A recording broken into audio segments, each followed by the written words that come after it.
سلام، أنا عدي. نتنياهو راجع، بس مش راجع عادي، راجع ومع كل زعران الحارة الغربية. هاي القيام اللي لازم نحكي عنها. ال5 سنوات اللي مرقوا دولة الاحتلال عملت 4 انتخابات، وفي كل مرة لا يسار أو وسط أو يمين قدر يأخذ أغلبية ويشكل حكومة، وفي كل مرة بتتشكل حكومة بتحالفات شي يسار وشي يمين وشي أحزاب دينية، وبتفرطوا القصة وبردوا يعملوا انتخابات وهلم جرة. بس هالمرة غير، هالمرة القصة ثانية. أولا نتنياهو عنده مشاكل قضائية وفيها فساد واستفادة من الوظيفة، والنتيجة إذا أثبتها القضاء ممكن يروح السجن وبحياته ما يقدر يمارس سياسة ولا حتى رياضة. فالزلمة متعلق بقشة، وهاي القشة خلته يفوت بتحالفات ما أنزل الله بها من سلطان.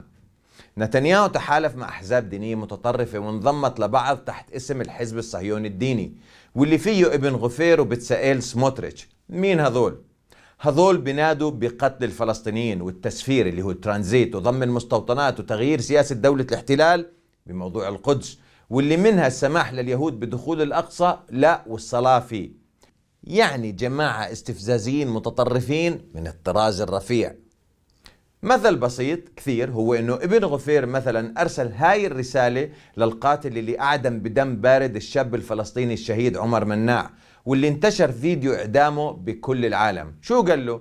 احسنت، هذا عمل دقيق، انا سعيد، لقد شرفتنا جميعا وفعلت ما تم تكليفك به. هذا الشخص وقع معه نتنياهو انه في حال تشكيل الحكومة راح يعطيه وزارة الامن اللي هي الداخلية. تخيلوا انه في احزاب يمينية باسرائيل وبامريكا بتحذر من هاي الخطوة. متخيلين انه في دولة الاحتلال اللي كلنا بنعرف انه وسطها زي يمينها زي يسارها بحذروا من هذا الشخص، ولا ومعظم اللي انتخبوه شباب. شو بتعني لنا عودة نتنياهو؟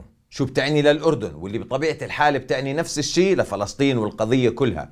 إذا بتتذكروا عنا شغلة ما بتنتسى، صفقة القرن اللي نتنياهو كان واحد من عرابينها مع ترامب وجوز بنته كوشنر.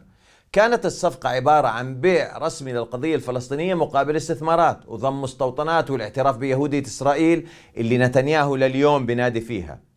كيف سيدنا وقف بوجه ترامب ورفض الصفقة قلم قايم بلاءاته الثلاث؟ كلا على القدس، كلا على وطن بديل، كلا على التوطين. وقديش حاصرونا وضايقونا وصمدنا وانقلع ترامب ولحقوا نتنياهو. بس هي نتنياهو رجع وترامب بده ينزل على الانتخابات ب 2024. يعني القرطة راجعة، بس هالمرة نتنياهو راجع زي ما حكينا ومعه كل زعران الحارة. ليش؟ لأنهم وعدوه إذا بيرجعوا سوا بدهم يغيروا القانون عشان يطلعوه من موضوع الفساد تبعه. يعني بدهم يغيروا الديمقراطية لعيونه. عارفين شو يعني هالحكي؟ نتنياهو راجع محمض على كل حدا بما فيهم إحنا والفلسطينيين وبايدن واللي جايبهم معه محمضين من دار أبوهم. وعلى الرغم من كل هذا التوافق بين أفراد هالعصابة لسه مش مخلصين تشكيل الحكومة، وبيقولوا إنه بجوز يطلبوا تمديد أسبوعين، لأنه كل واحد من هاي الأحزاب اليمنية المتطرفة بده وزارة معينة. في منهم بدهم نفس الوزارة زي المالية مثلا، وقاعدين بيحكوا وبتناقشوا ياخذوها مداورة. الجماعة بأخذوا وقتهم على بين ما يزبطوا بعض، وبعدين بدخلون بدوامة إلها أول وما إلها تالي. الاحتلال الصهيوني أساسا من دون أحزاب متطرفة بطبيعته عدواني ضد أهلنا بفلسطين وضد كل العرب. يعني مثلا رابين اللي بيقولوا انه قتل لانه بده سلام هو نفسه اللي امر بتكسير ايادي الفلسطينيين وقت الانتفاضة الاولى. وبيريز اللي يعتبر اول رئيس مش عسكري هو عراب مجزرة قانا. مجزرة قانا اللي ناسينها لما طيارات العدو قصفت مدرسة للامم المتحدة لجأ إلها الناس اللي هربوا من القصف. ويهود باراك وغيره وغيراته كلهم عندهم نفس القصة. المشكلة انه بسرقتهم لكل اشي من الارض للثقافة بحاولوا يغيروا الواقع على الأرض تحت سياسة هذا اللي جاكو. سرقوا الأرض وسرقوا التاريخ وحاولوا يسرقوا حتى الفلافل والحمص. أي حاولوا يسرقوا المنسف اللي الدنيا كلها بتعرف إنه أردني، حاولوا يسرقوه بس ما طلع بيدهم. اقروا هذا الخبر. بس مش موضوعنا. احنا اليوم قدام تحدي خطير. الدولة اللي بنعتبرها متطرفة أساسا وما بتؤمن بحقوق أي حدا غير يهودي اليوم أصبحت أكثر تطرفا.